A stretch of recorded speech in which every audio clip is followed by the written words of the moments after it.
a young man who built his first home at the age of 17. His name is Fred Trump. He's built a few other things since then. Chairman of the board of the Trump Organization. He knew, even as a youngster, that he wanted to work with his hands, so he took courses at night in plan reading and estimating and carpentry while going to high school and working in a local fruit store during the day.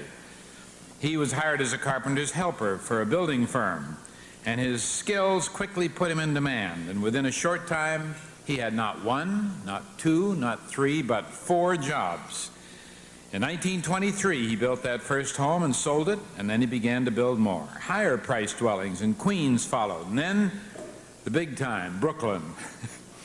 In 1949, Trump began work on the first of the large apartment complexes his company now owns.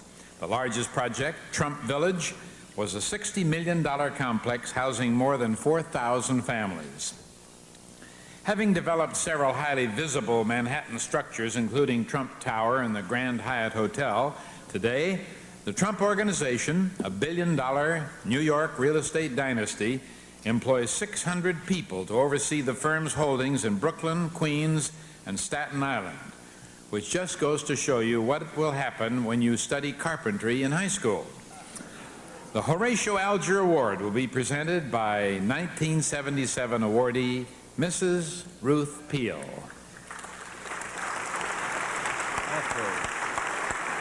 Very nice. Thank you, Mr. Peel. Thank you. Can we put that here? Okay. Okay, thank you very much. Dr. and Mrs. Peel, fellow honorees, ladies and gentlemen, this is indeed one of the high points of my life, to receive the prestigious Horatio Alger Award.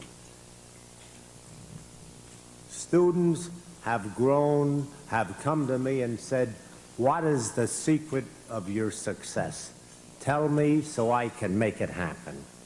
I tell them there is no secret. There are just 2 things.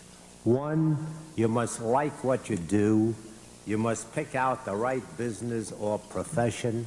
You must learn all about it, learn everything there is to know about it, so you become enthusiastic about it. 9 out of 10 people don't like what they do. And in not liking what they do, they lose enthusiasm and go from job to job and ultimately becoming nothing. You must really feel what you are going into and make sure it's what you want the rest of your life.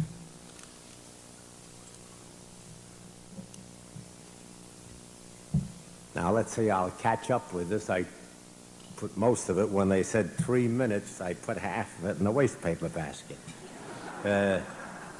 I used to watch, liking what you do and picking the right business or profession and staying with it.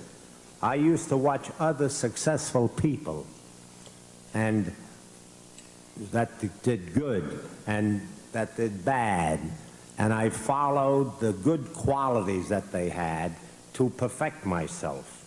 Shakespeare said, "Never follow an empty wagon up here, never follow an empty wagon, because nothing ever falls off." Remember, you have to find your spark in life, because in each and every one of us there's a tank full of gas, and they call it enthusiasm fuel, and only you can ignite it.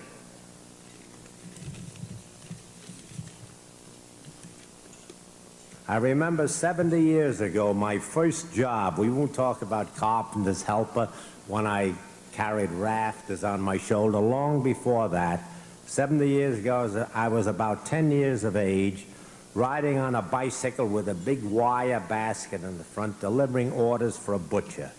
I liked that job, and I liked every job I've had since then, and I've been enthusiastic about all these job opportunities. I do not underestimate in all of this how important it has been to have had the love and support of my wonderful wife, Mary.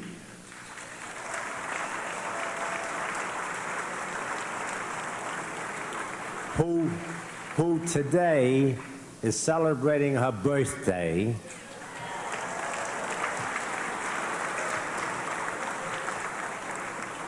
And we've been married close to 50 years within 6 months, and that's both our first marriages. And also I've had the love and support of our wonderful children who are here tonight, and they're all successful, and our daughters-in-law. Would they kindly stand for just a moment, please? Mary, would you get up? Great. The award this evening, I extend to Dr. and Mrs. Peel and to the Horatio Alger Foundation a most profound thanks. Thank you very much. And may God bless you all.